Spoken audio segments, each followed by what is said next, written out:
नमस्कार। RS knowledge में आप सभी का बहुत बहुत स्वागत है। कहते हैं कि दिल्ली के राउस आईएएस स्टडी सर्कल में 3 स्टूडेंट की मौत ने सबको दुखी कर दिया है। उस स्टूडेंट का जो नाम कुछ इस तरह है। जो पहला है Shreyas Yadav from Uttar Pradesh, Tania Soni from Telangana and Naveen Dalvin from Kerala. और कहते हैं कि यूपीएससी की तैयारी करने वाले हजारों स्टूडेंट जहां अपने साथियों की इस तरह दम तोड़ने से हैरान है, वहीं दूसरी ओर वह जिसकी मोटिवेशनल स्पीच देखकर सुनकर यूपीएससी फतह का हौसला रखते थे, उनकी चुप्पी से नाराज थे। इसको लेकर तमाम स्टूडेंट सोशल मीडिया पर अलग अलग यूपीएससी टीचर्स को निशाना बना रहे थे। इसमें दृष्टि आईएएस के विकास दिव्यकीर्ति सर के अलावा ओझा सर भी शामिल थे। बता दें कि यूपीएससी की तैयारी करने वाले 3 स्टूडेंट की मौत पर किसी की ओर से कोई प्रतिक्रिया नहीं आने से इन स्टूडेंट ने सोशल मीडिया पर अभियान चलाना शुरू कर दिया। जिसके बाद ओझा सर की आने से इन स्टूडेंट ने सोशल मीडिया पर अभियान चलाना शुरू कर दिया। जिसके बाद अब ओझा सर की इस तरफ से मामले में एक वीडियो जारी किया गया, जिसमें उन्होंने इस हादसे के शिकार स्टूडेंट के प्रति संवेदना व्यक्त की है। सरकार से कई मांग की है तो कुछ पूर्व हादसे की तरफ ध्यान दिलकर पूछा है कि आखिर कब क्यों नहीं धरना प्रदर्शन हुए हैं।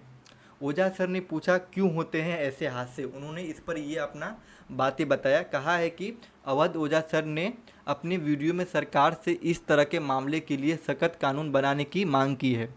ओझा सर ने वीडियो में कहा है कि सर्वप्रथम उन सभी दिवंगत छात्रों को श्रद्धांजलि जिन्होंने राजेंद्र नगर की वर्षा जल दुर्घटना में जान गंवा दी। भगवान उनके परिवारों को दुख सहन करने की शक्ति दे।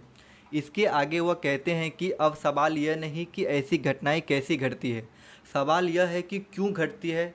उन्होंने सूरत की 24 मई 2019 की घटना की जिक्र करते हुए कहा है कि इस हादसे में 22 बच्चे जलकर मर गए।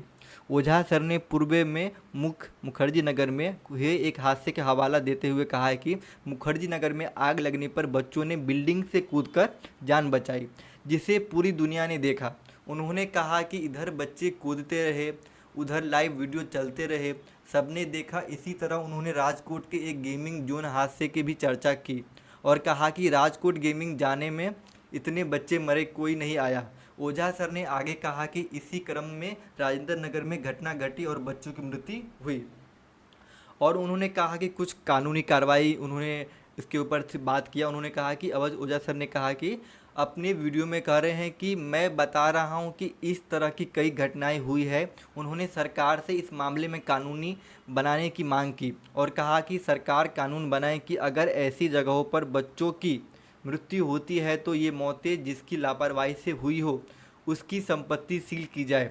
साथ ही उन्हें यह भी मांग की है कि जिस अधिकारियों के कार्यालय में एनओसी दी गई हो उसकी संपत्ति भी सील की जाए और आजीवन कारावास की सज़ा दी जाए। और वो एक बात कहते हैं कि अवध ओझा सर ने कहा है कि कानून की वकालत करते हुए चेताया है कि इस पर कानून लाना ही होगा, वरना ऐसे ही होता रहेगा। ओझा सर ने आगे कहा है कि ऐसे मामले में संबंधित प्राधिकरण को घेर कर बोलना होगा कि आगे से बेसमेंट में कोई आदमी ना मिले। उन्होंने कहा है कि अगली बार ऐसा होता है तो सरकार ऐसा कानून बनाए जिससे किसी संस्थान या इंस्टीट्यूट में ऑनर की लापरवाही में ऐसा होता है तो उसकी संपत्ति सील की जाए, साथ ही उस ऑनर को आजीवन कारावास की सज़ा दी जाए। इसी के जो विपक्ष जो अपने जो विकास दिव्यकीर्ति सर है, जिन बच्चों की जो मृत्यु हुई है उनके जो परिवार को 10-10 लाख रुपए देने की बात उन्होंने बताई है। तो ये सारी बात थी जो एक्सीडेंट के विपक्ष में जो ओझा सर और जो विकास दिव्यकीर्ति सर ने अपनी अपनी बात की राय रखी है। तो बहुत बहुत धन्यवाद अपना समय देने के लिए। Have a good day.